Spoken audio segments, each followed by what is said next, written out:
Como uma chave mesmo de possibilidades para a gente resgatar o equilíbrio da natureza e, portanto, da Terra, né? Então aqui a gente tem o Mollison e o Green, que são dois companheiros que começaram a desenvolver isso, sendo que o Mollison ele é mais preocupado com a parte das tecnologias e o Green, eu diria que eu sou um pouco parecida com ele é muito preocupado com a parte da filosofia espiritual mesmo, né? Como que é essa conexão, essa teia da vida, tal, como nutrir essa conexão, porque conectado todos nós estamos, não sei se eu estava aqui no período da manhã, mas eu falei um pouco do que é isso, mas conexão é isso mesmo, é estar junto, independente da gente ter essa consciência ou não. Quando a gente faz uso da permacultura, então eu falei de manhã, assim, a permacultura não se aprende, ela é uma vivência, e quando começamos a vivenciar um dia a dia usando essa filosofia de vida, a gente revela a nossa filosofia, os nossos valores mínimos, e com isso resgatamos essa percepção dessa conexão com a teia da vida e agimos conscientemente. E o que é isso? É um agir local que considera o global, tá? Então, se não for bom para o planeta, a gente não faz, tá bom? Larga as minhas, porque vocês chegaram bem depois. E agora, bom, a gente falou um pouco das plantas espontâneas, da importância das plantas espontâneas para revelar o design e também para nos revelar o quanto que uma área está equilibrada e o quanto que ela está desequilibrada. E aí esse equilíbrio é um diagnóstico a partir dos elementos predominantes no solo. E com eles, a partir desse diagnóstico, a gente revela uma coisa muito importante, que é a capacidade de troca catiônica. O que é isso? Quais são os elementos que estão dispostos ali no nosso solo, na área que vamos fazer uma intervenção, e o quanto que esses elementos estão numa relação equilibrada, né? Isso quer dizer o quê? Quer dizer que se tem um elemento predominando, tem outros em inibição, né? E aí o que a gente tem que fazer é favorecer essa troca catiônica de tal forma em que todos estejam disponíveis para a planta. E aí tem uma coisa que nós falamos bastante no período da manhã, que é o tal do pH, né? Que é o potencial de hidrogênio de um lugar, do solo no nosso caso, mas a gente tem pH em tudo, até no shampoo tem um pH. Bom, o pH ácido, ele funciona para a planta, por que é tão importante? É assim, então eu tenho aqui o alimento, digamos que esse seja o alimento da planta também, e aqui eu tenho uma planta. Só que entre o alimento e a planta eu tenho uma barreira. E quando eu faço a tal calagem, que é recomendada por todos os engenheiros agrônomos, a calagem, o que ela faz? Ela quebra essa barreira e disponibiliza o alimento para a planta. Por isso que é muito importante a gente trabalhar num solo com pH neutro ou próximo disso.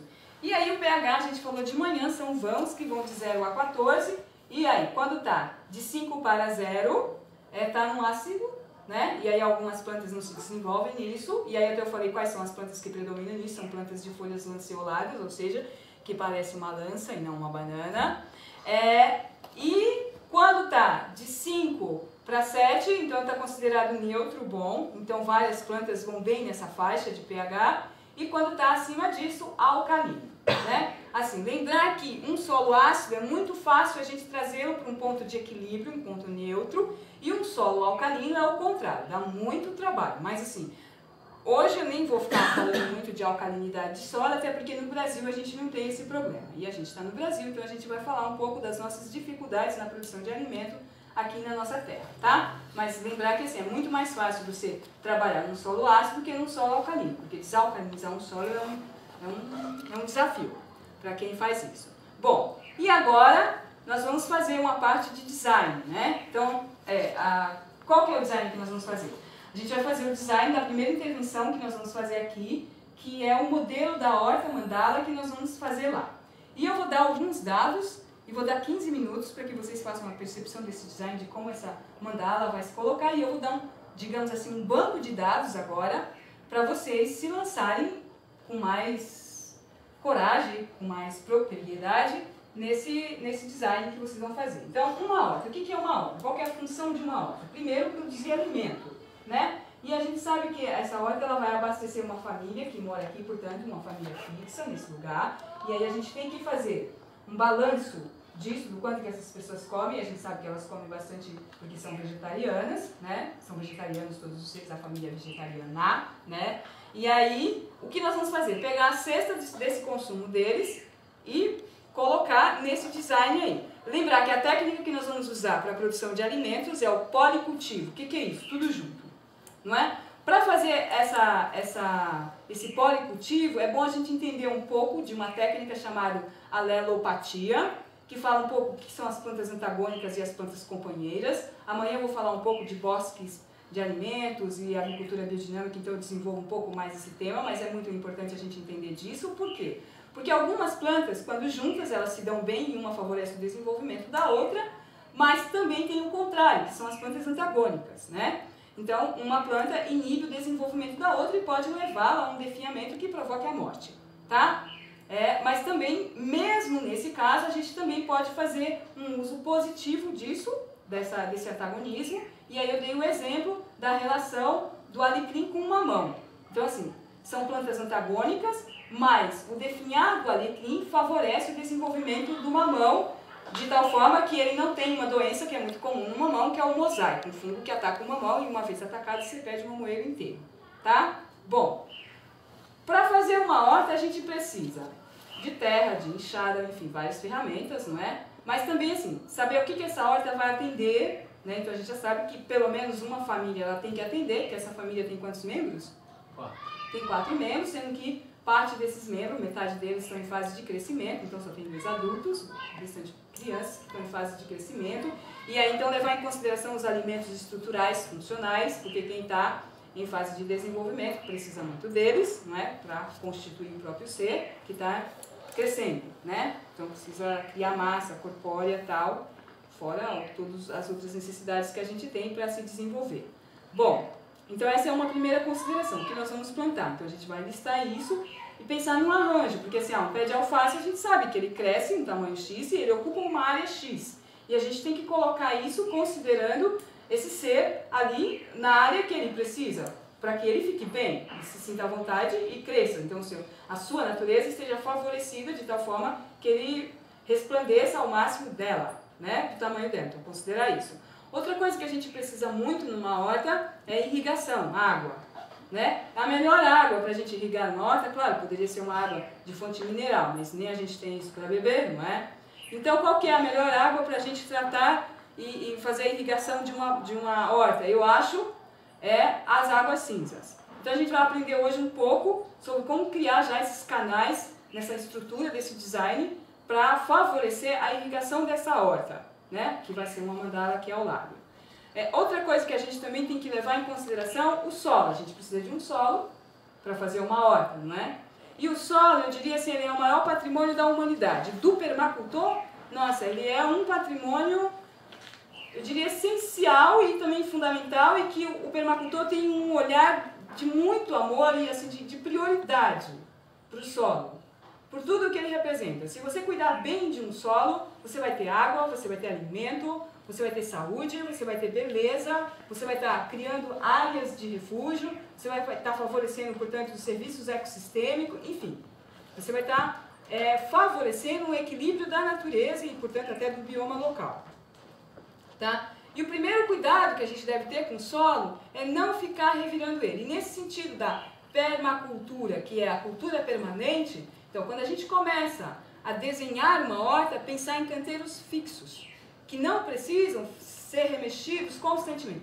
Quanto menos a gente revirar os estratos do solo, o que são estratos do solo? Então, se aqui fosse um perfil de solo, digamos que aqui fosse o horizonte, e eu fizesse uma cavidade, nós iríamos perceber com muita facilidade que o solo ele é marcado por estratos, por horizontes, por camadas, né? E essas camadas a gente não precisa ser engenheiro agrônomo para poder entender delas, nem um caboclo do campo que entende disso com muita facilidade, porque visivelmente você percebe pela coloração, pela constituição desses horizontes. Então, assim, começando da linha do horizonte para baixo, aqui e mais ou menos uns 30 centímetros, claro que isso varia até 10, às vezes nem tem esse horizonte, né, na maioria dos solos, a gente tem o que nós chamamos de horizonte O, que é o horizonte de matéria orgânica. E é aqui aonde se desenvolve a rizosfera. O que é isso? O sistema de raízes e também a microbiota, ou seja, a fauna de solo. É aqui que a gente pode estabelecer um sistema de equilíbrio para a produção de plantas saudáveis. E aí lembrar que assim, solo saudável, solo bom, solo vivo, portanto, é um solo que produz plantas saudáveis. O que quer dizer isso? Você não vai precisar se preocupar com insumos para combater pragas e doenças, muito menos para nutrir a planta, tá? Bom, logo abaixo desse horizonte vem uma outra camada. Esse horizonte tem uma camada escura, né? Se ele estiver inteiro lá, se existir. Então ele tem uma camada escura, tem muito restos orgânicos, especialmente raízes e esqueletinhos de animais pequenos, tá? E assim, quando você pega essa terra e aperta na mão, facilmente você forma um grumo aqui, porque ele tem muita umidade, por causa de toda essa microbiota, esses microseres que estão aí, que produzem resinas, líquidos, né, para ir disponibilizando e quelatizando os minerais para disponibilizar para as plantas.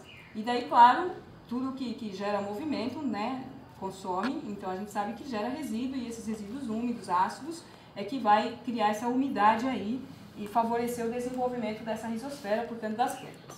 Logo abaixo, a gente tem o horizonte A, que também tem bastante ainda resíduos orgânicos, mas a gente vai percebendo que a coloração muda, e aí essa coloração vai predominando, vai tendendo para a rocha-mãe, que é a rocha que deu origem àquele solo. Então, se é um basalto, provavelmente vai ter uma coloração avermelhada, e assim vai. Bom, logo após o horizonte A, a gente tem o horizonte B, né? Que aí a gente percebe mais claramente quem foi que deu origem a esse solo, qual que é a estrutura da rocha-mãe que deu origem a ele, porque ele já vai estar bem mais com as predominâncias da estrutura mineral desse solo, né? E aí os solos, o horizonte C, que vem logo abaixo, que já é mais duro, bem mais duro, já está muito mais próximo de uma alterita, portanto, com mais resíduo da rocha-mãe, né? Da rocha que deu origem ao solo. Tá? E aí, logo em seguida, isso a gente está falando do ponto de vista agronômico, ou seja, do ponto de vista para a produção de alimentos, né? Claro que assim, o perfil de solo não tem só esses horizontes, tem muito mais que isso, mas para nós o que interessa são esses. Bom, quanto menos a gente... Espera só um minutinho só para terminar. Quanto menos a gente mexer nisso, revirar isso, melhor para a estruturação do solo, dos micro-organismos, dos nutrientes, da disponibilidade desses nutrientes, né? Então, quanto menos você revirar isso e propiciar uma estrutura permanente, melhor para você, para o seu manejo, porque diminui a mão de obra e também assim...